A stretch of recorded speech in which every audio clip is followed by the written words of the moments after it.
了。这熊洞啊，真的是不能乱入，一旦入进去之后，就真的是被虫淹没了。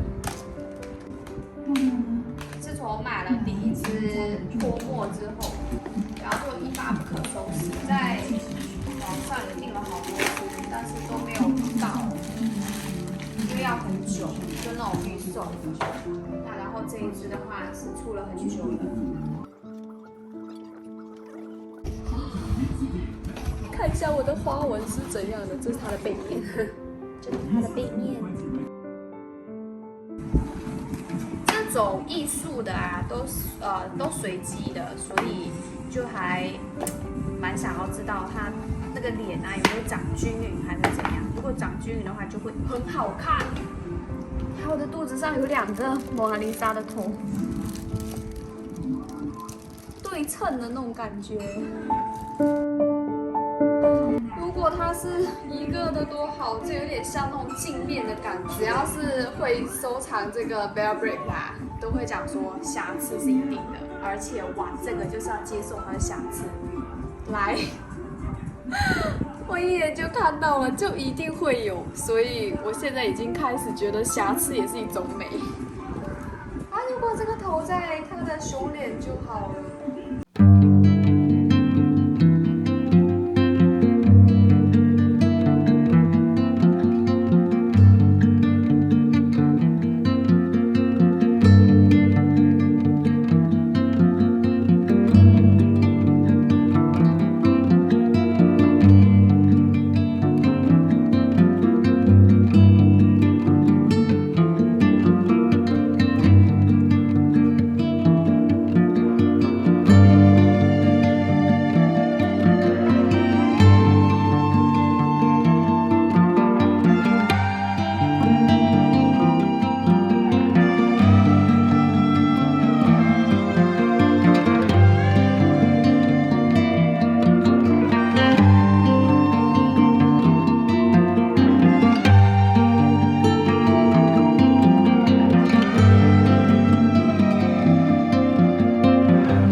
会长在不该它长的地方。OK， 所以我这只是安全的，因为这样看就真的太奇怪了。那然后呢，这一只呢，它的眼这个头还好，就刚好在这边，不会是在这个地方，要不然的话，它整个的那个微笑就变得很诡异，这也是我担心的一点。那所以从这整个的看起来呢，我觉得它挺满意的，很好看。想想它的真实的重量哦，真的是好重一下。那天我看刘若英一个开箱的影片，他就把他那个熊坐在沙发上，我要来试一下。当然不是坐在沙发上，可以坐在我身上。我真的很像抱一个熊仔这样。熊仔 ，OK， 这是我第一只的熊，期待我们接下来的我另外的几只1000个道的开箱。OK， 拜拜，谢谢大家的关注，下期见哦。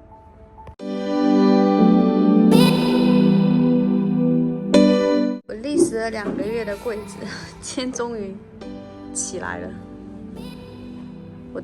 我是最怕抹玻璃的，所以这件事情交给老公去完成。